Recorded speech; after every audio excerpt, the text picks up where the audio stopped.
خدا تعالیٰ کی کتابیں توریت اور زبور اور انجیل کا آسمانی کتابیں ہونا کیسے معلوم ہوا؟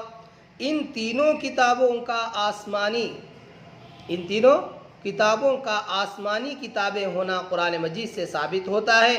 توریت کے بارے میں اللہ تعالیٰ نے فرمایا انا انزلنا التوراۃ فیہا ھدی ونور، سورہ مائدہ میں، یعنی بے شک ہم نے توریت اتاری، اس میں ہدایت اور نور ہے۔ زبور کے بارے میں فرمایا وآتینا داؤد زبورا، سورہ نساء میں، یعنی ہم نے داؤد کو زبور دی۔ انجیل کے بارے میں فرمایا وقفینا بعیسی ابن مریم وآتیناہ الانجیل، یعنی ہم نے عیسیٰ ابن مریم کو بھیجا اور انہیں انجیل دی۔ بس مسلمانوں کو قرآن مجید کے ذریعے سے ان تینوں کتابوں کا آسمانی کتابیں ہونا معلوم ہوا۔ اگر کوئی شخص توریت، زبور، انجیل کو خدا تعالیٰ کی کتابیں نہ مانے تو وہ کیسا ہے؟ ایسا شخص کافر ہے، کیونکہ ان کتابوں کا خدا کی کتابیں ہونا قرآن مجید سے ثابت ہوا ہے۔ تو جو شخص ان کو خدا کی کتابیں نہیں مانتا وہ قرآن مجید کی بتائی ہوئی بات کو نہیں مانتا، اور جو قرآن مجید کی بتائی ہوئی بات کو نہ مانے وہ کافر ہے۔ تو کیا یہ توریت اور زبور اور انجیل جو عیسائیوں کے پاس موجود ہیں وہی اصلی آسمانی توریت اور زبور اور انجیل ہیں؟ نہیں، کیونکہ قرآن مجید سے یہ بات بھی ثابت ہوتی ہے کہ ان کتابوں کو لوگوں نے عدل بدل کر دیا ہے۔ موجودہ توریت، زبور، انجیل وہ اصلی آسمانی کتابیں نہیں ہیں، بلکہ ان میں تحریف اور عدل بدل ہوئی ہے۔ اس لیے ان موجودہ تینوں کتابوں کے متعلق یہ یقین نہیں رکھنا چاہیے کہ یہ اصلی آسمانی کتابیں ہیں۔ یہ کیسے معلوم ہوا؟ کہ بعض پیغمبروں پر صحیفے اترے تھے۔ قرآن مجید سے ثابت ہوتا ہے کہ بعض پیغمبروں پر صحیفے نازل ہوئے تھے۔ حضرت ابراہیم علیہ السلام کے صحیفوں کا ذکر سورہ سبح اسم ربک الاعلی میں موجود ہے۔ قرآن مجید خدا تعالیٰ کی کتاب ہے یا اس کا کلام ہے؟ قرآن مجید خدا تعالیٰ کی کتاب بھی ہے اور خدا تعالیٰ کا کلام بھی ہے۔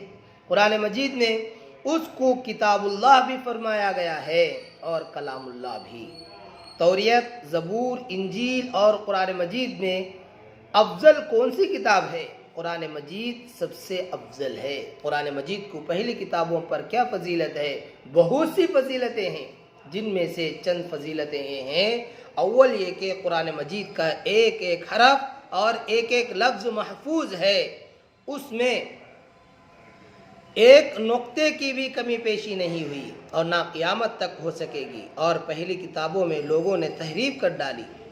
دوسری یہ کہ قرآن مجید کی نظم، عبارت معجزے ہیں، یعنی ایسے اونچے درجے کی عبارت ہے کہ قرآن مجید کی چھوٹی سی چھوٹی صورت کے مثل بھی کوئی شخص نہیں بنا سکتا۔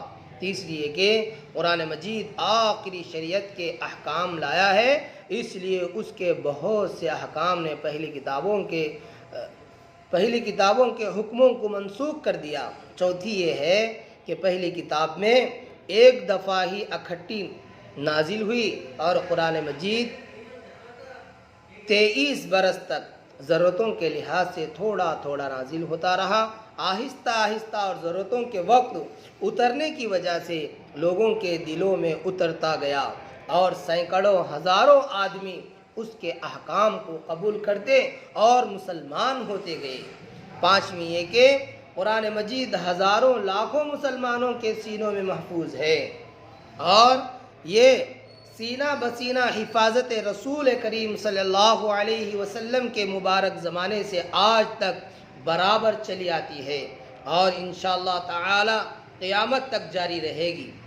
اسی سینہ بسینہ حفاظت کی وجہ سے اسلام کے دشمنوں کو کسی وقت یہ موقع نہ ملا کہ قرآن میں کمی بیشی کر سکیں یا اسے دنیا سے ناپید کر دیں، اور نہ خدا چاہا قیامت تک ایسا موقع ملے گا۔ چھٹی یہ کہ قرآن مجید کے احکام ایسے معتدل ہیں کہ ہر زمانے اور ہر قوم کے مناسب ہیں۔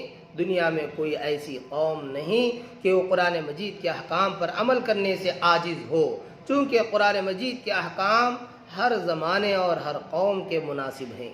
اس لیے قرآن مجید کے نازل ہونے کے بعد کسی دوسری شریعت اور کسی دوسری آسمانی کتاب کی حاجت باقی نہیں رہی، اور رسول اللہ صلی اللہ علیہ وسلم کی رسالت تمام دنیا کے لیے عام کر دی گئی۔